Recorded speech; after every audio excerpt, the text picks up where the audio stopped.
Assalamualaikum warahmatullahi wabarakatuh. Saya Siti Masyidah binti Cik Darus.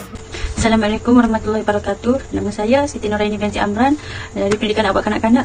Assalamualaikum warahmatullahi wabarakatuh. Nama saya Dana Humaira binti Sulaiman, bernombor metrik 192000156. Kami akan membentangkan subtopik kami iaitu penyakit jaundice yang dikenali penyakit kekuningan. Okey.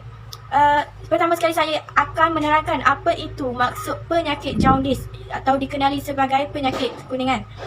Penyakit jaundice adalah penyakit kekuningan yang kelihatan pada kulit.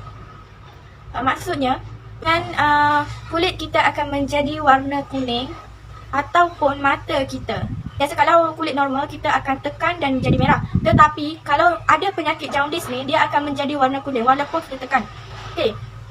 Penyakit jaundice ni berlaku kerana peningkatan kadar bilirubin. Bilirubin pula bermaksud dan merupakan sejenis pigmen yang dihasilkan daripada pemecahan sel darah merah. Kemudian diproses ke dalam hati sebelum dikeluarkan ke dalam najis. Jaundice ini biasanya berlaku pada minggu pertama bayi dilahirkan, iaitu minggu pertama kelahiran mereka. Maksudnya selepas beranak, selepas dikeluarkan bayi tu, mungkin ke 50% mereka akan mengalami kekuningan pada kulit. So masa itulah doktor akan merawat mengikut tahap penyakit jaundice ni. Penyakit jaundice juga mempunyai tahap tertentu. Sebelum terjadinya kecacatan pada akal ataupun boleh menyebabkan kematian, cepat-cepatlah cepat-cepat pergi rawat. Dengan sebaiknya pergi rawat di hospital secepat mungkin.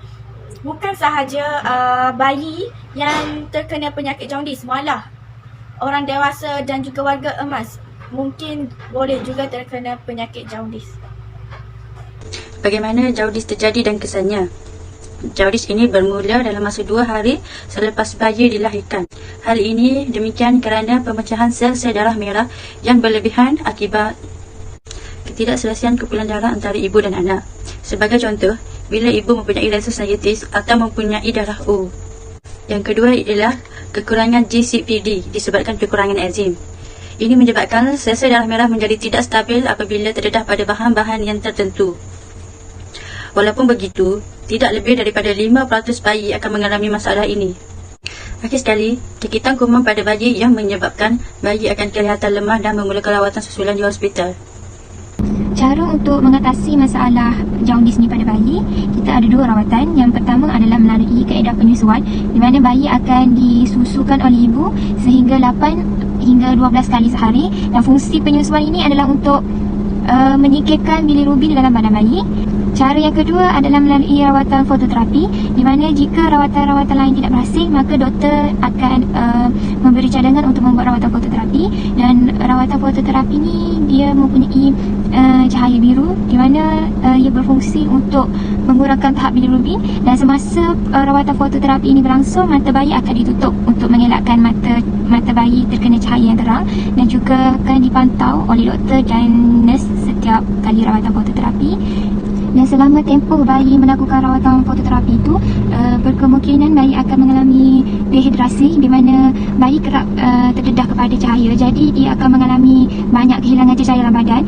So doktor akan bagi cecair intravena, di mana fungsi cecair intravena ni untuk menambahkan kembali cecair dalam badan bayi itu melalui vena dia. Jika rawatan fototerapi itu berjaya, tahap bilirubin dalam badan bayi itu tiada ataupun berkurang, maka bayi akan dibenarkan pulang.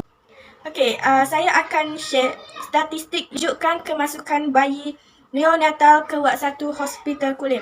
Ini adalah statistik yang disahkan bayi yang masuk ward di Kulim.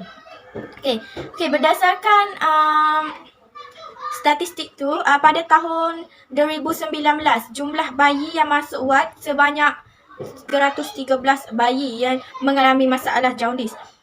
Okey, 2009 juga pada bulan November adalah pesakit jaundice yang paling rendah. Pesakit bayi yang paling rendah iaitu sebanyak 84 orang bayi. Manakala penyakit jaundice pada bulan Julai iaitu sebanyak 142. Statistik ini menunjukkan statistik yang tidak teratur dan kemungkinan dia akan boleh rendah dan juga boleh tinggi. So, Di sini dia menyatakan kes ni bukan hanya sekejap, bukan hanya bulan ni tiada kes, bulan depan mungkin tak ada langsung. Tapi di sini dia menunjukkan bahawa dia menyatakan bahawa jika hari ini tiada, mungkin hari esok banyak. Jika hari ini banyak, mungkin hari esok pun lebih banyak macam tu. So, okay. Sambung lagi, pada tahun 2010 kes semakin menurun. Maksudnya dari 2009 hingga 2010, kes dari bulan Januari hingga ke bulan Desember itu sebanyak 1080 bayi yang masuk ke dalam ward. Kes paling tinggi di situ adalah 133. So maksudnya dari 2009, kes yang paling tinggi adalah 142.